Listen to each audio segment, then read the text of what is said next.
Hola a todos, bienvenidos a este CardioTV en el que vamos a abordar una relación que vivimos en la práctica diaria, que es la relación entre insuficiencia cardíaca y diabetes, y en particular, precisamente por la publicación de un documento de consenso de recomendaciones acerca de cómo abordar este binomio, insuficiencia cardíaca y diabetes, de la Sociedad Americana de Diabetes y la American College of Cardiology. Un documento que merece la pena resaltar porque más allá de la terapéutica también incide en cómo abordar ese diagnóstico de insuficiencia cardíaca en pacientes, en la diabetes, que sabemos que crece en su prevalencia. Ha crecido 30% en los últimos 10 años. 20% de pacientes diabéticos padecen insuficiencia cardíaca. Incluso en nuestro registro de insuficiencia cardíaca, en estos momentos, la diabetes está cerca de ser la mitad de pacientes con insuficiencia cardíaca. Por tanto, la relevancia de esta enfermedad es clara y vamos a hablar con Germán Zequiel, que es cardiólogo, que trabaja en el hospital Germán Trias y Pujol y que es experto en insuficiencia cardíaca. Y Germán, ¿cuál es la motivación de este documento? Gracias, Domingo. La verdad es que es un placer poder compartir este tiempo en el que podamos contar y resaltar un poquito la importancia que tiene el binomio de la insuficiencia cardíaca y la diabetes mellitus. La verdad es que, como bien lo decía, se trata de entender la relación que existe entre las dos entidades. Está claro que hay datos que hablan de un crecimiento del 30% de la prevalencia de diabetes a nivel mundial en la última década y además un incremento progresivo de la insuficiencia cardíaca a nivel poblacional, lo que supone una alta carga para el sistema sanitario en previsión para los próximos años. Tradicionalmente concebíamos las complicaciones de la diabetes como la retinopatía, la nefropatía, como la vasculopatía periférica, como el compromiso cardíaco en función de la presencia de enfermedad coronaria, pero bien lo has dicho, la insuficiencia cardíaca toma relevancia en este campo, en este aspecto, por el riesgo que los pacientes diabéticos tienen de desarrollar esta entidad. De hecho, es una prevalencia que aumenta claramente con el paso del tiempo. A mayor edad, mayor prevalencia de insuficiencia cardíaca en la población diabética, y lo entendemos como una entidad en la que existen mecanismos fisiopatológicos complejos que van mucho más allá de la propia hiperglicemia que presenta el paciente diabético y que se explican por la interrelación o interacción de los diferentes comorbilidades que presenta el paciente diabético y que condicionan cambios a nivel miocárdico, en su estructura, en su función y además disregulación a nivel de las vías celulares y que conllevan a lo que hoy conocemos como probablemente la cardiomiopatía diabética. Está claro, por tanto, que la diabetes es un importante factor de riesgo para padecer insuficiencia cardíaca, y sabemos que un paciente diabético debe estar categorizado dentro de la clasificación de la enfermedad en el estadio A, en la clasificación americana. Un estadio en el que existen factores de riesgo, en el que todavía no es patente una alteración de la función o de la estructura cardíaca, pero que muchos de estos pacientes que están en ese estadio A realmente están en una situación más avanzada de la enfermedad y estarían en un estadio ya no de riesgo, sino de presencia de alteración estructural, funcional.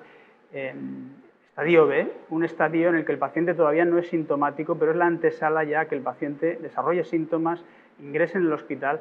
y esta es la gran oportunidad, trabajar en el estadio A, en el estadio B, para evitar la progresión de la enfermedad. Y para ello lo más importante es el diagnóstico. Y en ese diagnóstico, y este es yo creo que el aspecto, la principal fortaleza de este documento, el documento incide en el uso de péptidos natriuréticos, porque ese estadio B, la ecocardiografía es una opción, alteración estructural o funcional, pero los péptidos natriuréticos también lo son, y su presencia elevados indican que ese paciente ya está en ese estadio B de mayor riesgo. ¿Es así? ¿Qué nos aporta este documento, Germán? Efectivamente, yo creo que estamos en un punto en que estamos cambiando el paradigma tradicional y el abordaje desde el punto cardiológico de los pacientes con diabetes mellitus. Hasta hace unos años pensábamos que era el ecocardiograma la estrategia en la que nos tendríamos que basar para detectar alteración cardíaca, pero si somos capaces de detectar de forma precoz alteraciones funcionales y estructurales antes de que el paciente se convierta en un paciente con insuficiencia cardíaca manifiesta, pues tenemos la oportunidad de adelantarnos y establecer estrategias de tratamiento y prevención justamente de progresión y desarrollo de la enfermedad. Los biomarcadores toman mucha relevancia en este sentido porque son una estrategia coste efectiva. Son una estrategia económica a la que se puede acceder desde diferentes niveles del sistema sanitario y además que nos permiten esta detección precoz de la que estábamos hablando. Tener un biomarcador en niveles elevados en un paciente diabético lo categoriza ya en el estadio B de la clasificación de la insuficiencia cardíaca, precisamente porque se relaciona con alteraciones seguramente funcionales a nivel del miocardio y nos permite iniciar estas estrategias de las que ya estábamos hablando. Entender esto es importante justamente partiendo de la evidencia de la que sabemos y tenemos disponibilidad a día de hoy. Hay diferentes registros a nivel poblacional, hay diferentes registros clínicos y ensayos clínicos que han demostrado que la elevación de los péptidos natriuréticos en la práctica clínica se asocia con un incremento de la incidencia, el desarrollo de insuficiencia cardíaca y de progresión de la enfermedad. Y esto se puede ver desde dos perspectivas diferentes. Una de ellas es con la medición de biomarcadores en el momento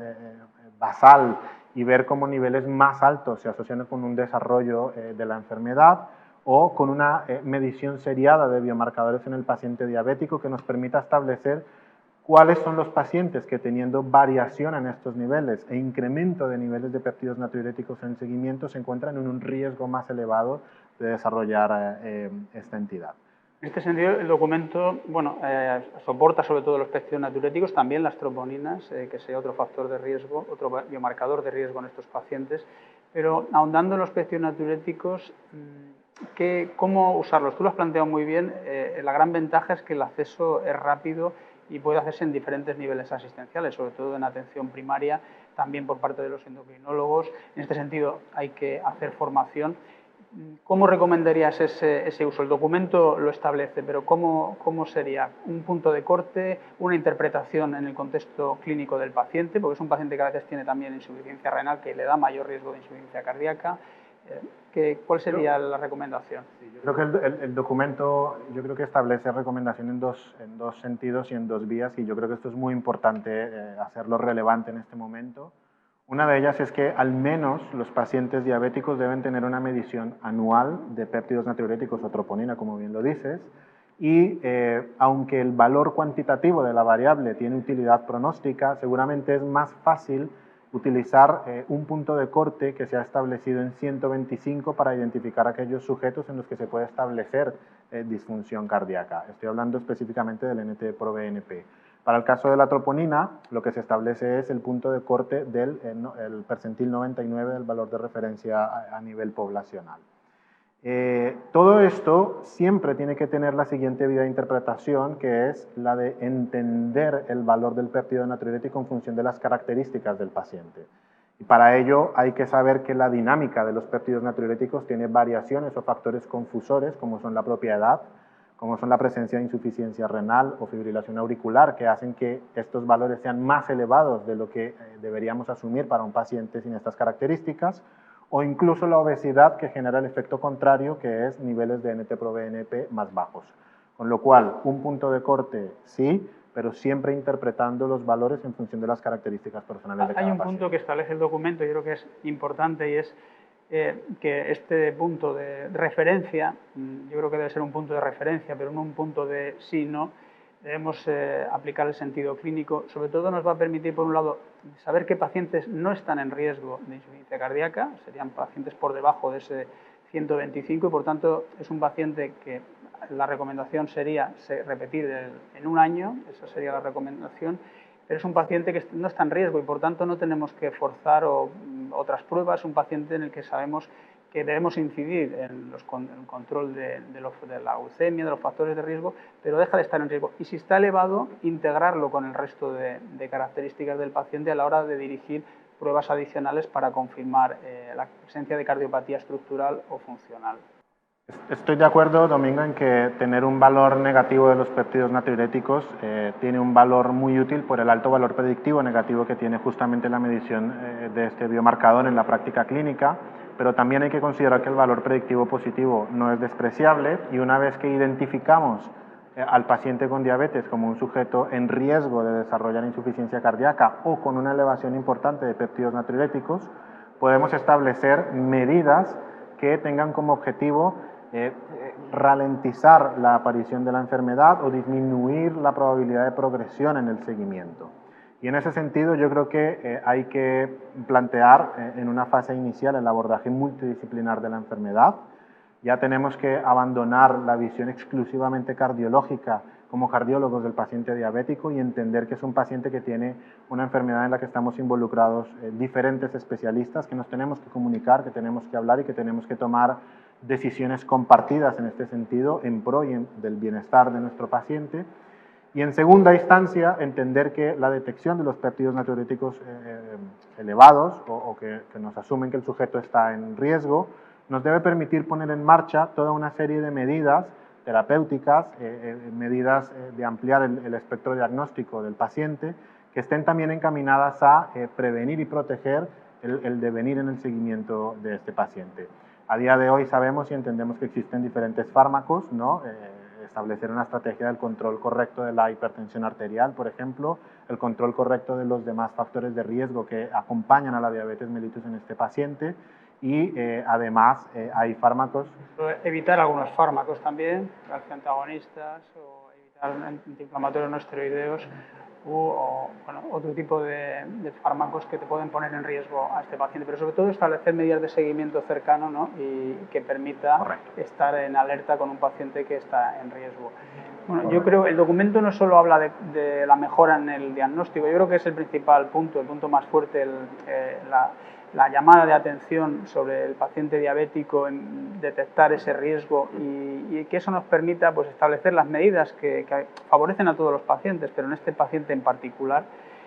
pero también aborda todo lo que es el espectro de la enfermedad en estadios C y D, cuando ya es sintomática y en ese sentido está alineado con el resto de recomendaciones de las guías y ahonda en lo que tú planteas de un manejo multidisciplinar que a veces es muy difícil, ¿no?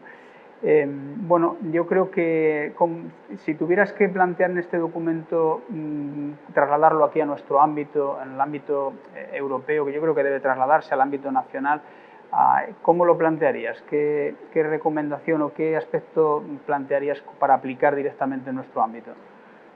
Yo en este sentido sí creo que tendríamos que hacer un llamado a todas las sociedades científicas involucradas en el cuidado del paciente diabético para entender que hay estrategias que son tan costo efectivas como la medición de los péptidos natriuréticos y que esto debe ser algo que se debe extender a todos los niveles de la asistencia sanitaria. Y la iniciativa Peptides for Life, que se ha establecido desde la Sociedad Europea de Cardiología, trata justamente de esto, de implantar el uso de los péptidos natriuréticos, sobre todo en la atención primaria, en donde el porcentaje o la proporción de utilización todavía no es lo que debería ser, lo que esperamos que sea y a lo que sí anhelamos llegar en un futuro próximo. Yo creo que deberíamos empezar y partir por mejorar la detección de los pacientes con insuficiencia cardíaca en estadio B, si hablamos justamente de la población de pacientes diabéticos, y este sería un punto por el que tendríamos que iniciar y comenzar. Luego ya viene toda la serie de estudios dirigidos a saber cómo podemos mejorar y optimizar el tratamiento y disminuir el riesgo de estos pacientes. Seguramente que tenemos estudios y evidencia científica en marcha que va a profundizar en ello. El estudio Pontiac, ¿no? Que no hemos hecho referencia, él precisamente está evaluando el impacto que tiene la detección precoz de este riesgo aumentado, de este estadio B, ¿no? Subclínico, que está ahí muchas veces y pensamos que es un paciente en estadio A, ¿no? Este estudio, si quieres comentar algo. Sí, el estudio Pontiac básicamente lo que intentaba hacer era utilizar una estrategia de seguimiento invasivo, seguimiento estrecho del paciente diabético una vez que se detectaban péptidos natriuréticos elevados, en contraposición a una estrategia de seguimiento y cuidado convencional del paciente como se realiza en la práctica clínica habitual.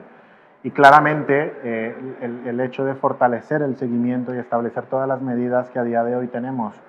de protección del paciente diabético ha demostrado que la medición de los péptidos natriuréticos y adoptar por esta medida genera una disminución del riesgo de aparición de insuficiencia cardíaca o progresión de insuficiencia cardíaca en los pacientes diabéticos. O sea que esta es una estrategia válida que podríamos trasladar a nuestro escenario. Yo creo que es un documento recomendable cuya lectura yo creo que debemos hacer todos, que nos hace reflexionar sobre el riesgo del paciente diabético, que lo vemos en las consultas cuando ya tiene insuficiencia cardíaca, pero también está antes, y en ese antes los PET natriuréticos, estoy totalmente de acuerdo, son una herramienta diagnóstica fundamental, y los cardiólogos, la Sociedad Española de Cardiología, los cardiólogos tenemos la responsabilidad de formar y de ayudar,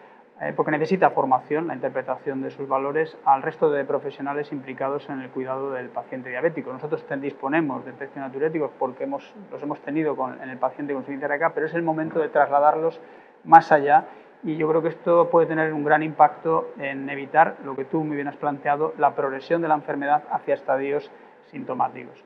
Muchas gracias, Germán, por esta perspectiva de este documento, y bueno, nos emplazamos a todos a seguir con CardioTV y sobre todo a desarrollar este documento en la práctica clínica, que al final es lo más importante. Muchas gracias a todos y hasta pronto. Gracias a todos, gracias Domingo.